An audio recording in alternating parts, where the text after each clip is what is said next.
మునుపటి భాగంలో రవి తన ఫ్రెండ్ అయిన అశోక్కి తన ఇంటిలో జరుగుతుందంతా చెప్పాడు. వెంటనే ఆ మాటలు విన్న రవి తనకి తెలిసిన ఒక భూత వైద్యుడు ఉన్నాడని, అతని వద్దకు తన తల్లిని తీసుకుని వెళ్తే ఖచ్చితంగా ఏదో ఒక పరిష్కారం చెబుతాడని చెప్పాడు.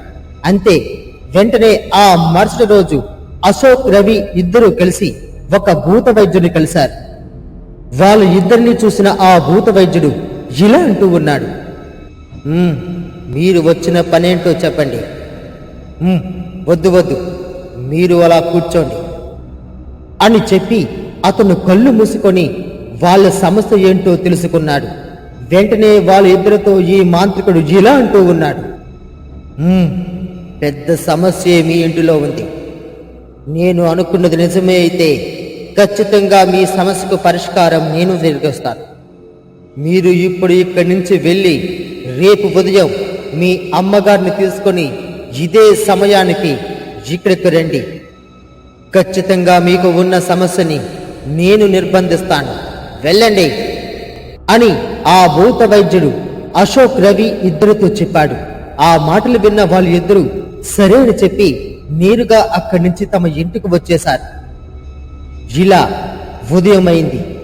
వెంటనే రవి వాళ్ళ అమ్మ వద్దకు వెళ్ళి వాళ్ళ అమ్మతో ఇలా అంటూ ఉన్నాడు, అమ్మా మనం కాస్త బయటికి వెళ్ళాలి. నా ఫ్రెండ్ అశోక్ ఒక భూత వైద్యుడి గురించి చెప్పాడు. నీకు ఈ మధ్యలో ఒంట్లో నీరసంగా ఉంటుంది కదా, ఒకసారి వెళ్ళి వద్దాం పదమ్మా అని రవి వాళ్ళ అమ్మతో చెప్పాడు. ఆ మాటలు విన్న వాళ్ళ అమ్మ కూడా సరేని చెప్పింది. వెంటనే రవి తన ఫ్రెండ్ అయిన అశోక్కి కాల్ చేశాడు. అరే అశోక్, రారా బయలుదేరదాం, అమ్మ కూడా వస్తానని చెప్పింది.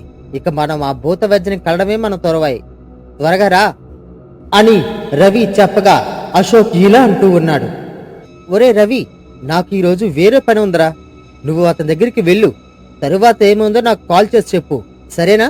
ఎట్టి పరిస్థితుల్లోని అమ్మని మాత్రం తీసుకువెళ్లకుండా వెళ్ళకు. ఖచ్చితంగా అమ్మని తీసుకురమ్మని చెప్పాడు కదా, తీసుకుని వెళ్ళి అక్కడ ఏం జరిగిందో ప్రతిదీ నాకు క్షుప్తంగా చెప్పు అని అశోక్ రవితో చెప్పాడు. ఆ మాటలు విన్న రవి సరేని చెప్పి నేరుగా వాళ్ళ అమ్మని ఆ భూత వైద్యుడి వద్దకు తీసుకుని వెళ్ళాడు. రవి వాళ్ళ అమ్మని చూడగానే ఆ భూత వైద్యుడు ఒక్కసారిగా నవ్వి, మీరు పక్కన కూర్చోండి అని చెప్పి రవిని పక్కకు పిలిచి ఇలా అంటూ ఉన్నాడు, నా సందేహం నిజమే అయింది. మీ అమ్మగారి పైన ఏదో భూత వైద్య ప్రయోగం జరిగింది. ఆ భూత వైద్య ప్రయోగం నేను భయంకరమైన పూజ చేసి అతని ఇక్కడికి రప్పిస్తాను. నువ్వు ధైర్యంగా ఉండు, ఎటువంటి కంగారు పడకండి అని ఆ మాంత్రుడు రవికి ధైర్యం చెబుతాడు. వెంటనే రవి వాళ్ళ అమ్మ వద్దకు వచ్చి ఇలా అంటూ ఉన్నాడు, అమ్మా, అసలు ఏమీ కంగారు పడవలసిన పని ఏమీ లేదమ్మా. నీకు ఈ మధ్య కాస్త నీరసంగా ఉంటుంది కదా, అందుకనే ఆయన కొన్ని పూజలు చేస్తారంట. నువ్వు అలాగే కూర్చొని ఉండు, సరేనా అని రవి వాళ్ళమ్మతో చెప్పాడు. ఇంతలో ఆ భూత వైద్యుడు భయంకరమైన భూత వైద్యం మొదలు పెట్టాడు. అప్పుడు అతను పూజ ప్రారంభించగానే విశాచికి చిన్న చిన్న ఆటంకాలు ఏర్పడడం మొదలుపెట్టాయి. వెంటనే విశాచి జిలా అనుకుంటూ ఉన్నాడు, ఎవరో నా పూజకి ఆటంకం కల్పిస్తున్నారు, ఎవరు వారు? ఇప్పుడే నా మనోనేత్రంతో తెలుసుకుంటాను. ఓం ప్రీ మనోనేత్ర, ఓం ప్రీ మనోనేత్రిక అని ఈ విశాచి మంత్రాలు చదవగా ఆ భయంకరమైన గృహలో పూజలు చేస్తూ ఉన్న ఆ భూత వైద్యుడితో పాటు రవి వాళ్ళ అమ్మ కూడా కనిపించింది. అది చూసిన వెంటనే ఈ విశాచి ఇలా అంటూ ఉన్నాడు, ఒరేయ్ రవి, ఇంకా నీ పట్టు విడుదల చేయలేదా? ఈ మాంత్రికుడి సహాయంతో నా శక్తిని వినదంచాలనుకుంటున్నావా? అది అసంభవం. ఇటువంటి అల్పుడైన ఈ భూత వైద్యుడిని ఇప్పుడే కొట్టి చంపి నీకు కనువిప్పు రేపిస్తాను. ఈ భయంకరమైన పిశాచి, వెళ్ళు ఆ భూత వైద్యుడిని శిరస్సు ఛేదించి రక్తాన్ని తాగి నా వద్దకురా. ఓం క్రీం చండా ప్రేక్షణి అని భయంకరమైన మంత్రాలు జపించాడు ఈ విశాచి.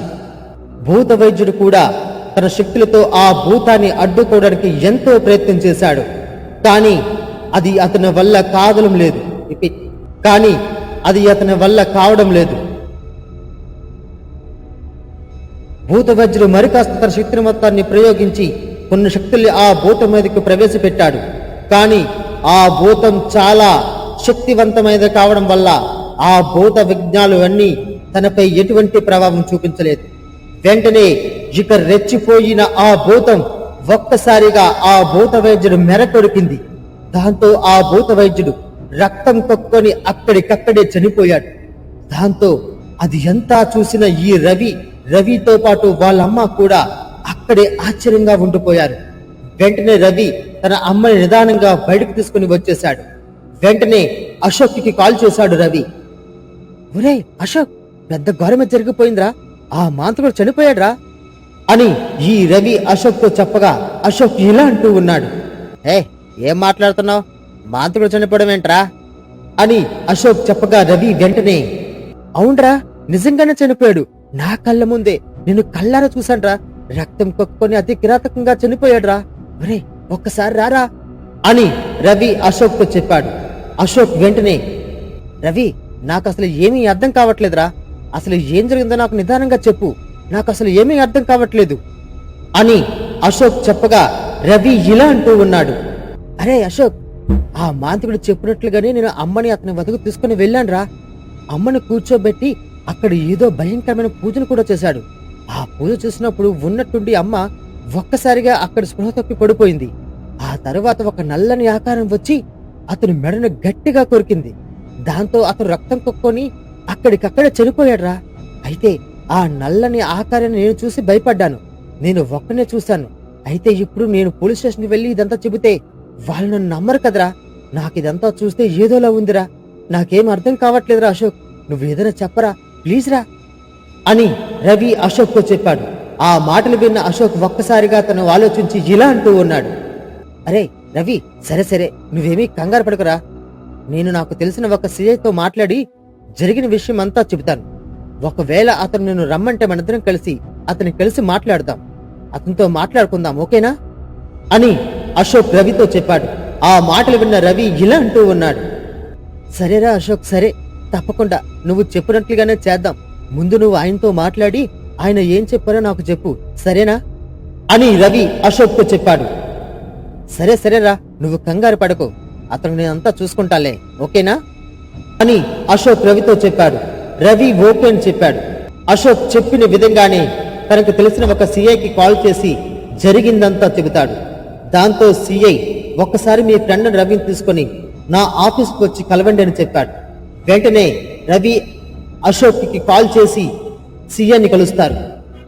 సిఐ రవి మాటలు అంతా ఆలకించి తరువాత, సరే, నాకు నిన్ను నమ్మడానికి కష్టంగా ఉంది, కానీ అశోక్ చిక్కాడు కాబట్టి నాకు ఏదైనా ఫిట్నెస్ కావాలి. అది సంపాదించడానికి నీకు నేను అవకాశం ఇస్తాను. అది సంపాదించి అయితే నువ్వు ఎక్కడికి వెళ్ళినా నాకు ఇన్ఫార్మ్ చేసి వెళ్లాల్సి వస్తుంది, ఓకేనా? లేదంటే మీ మీద యాక్షన్ తీసుకొని రైట్స్ కూడా మాకు ఉంటాయి. సో నేను చెప్పిందంతా జాగ్రత్తగా విని ఏదైనా క్లూ కోసం ఇద్దరు ప్రయత్నించండి. సరే, ఇక మీ ఇద్దరు వెళ్ళండి అని ఆ సిఐ వాళ్ళిద్దరిని అక్కడి నుంచి పంపించేశాడు.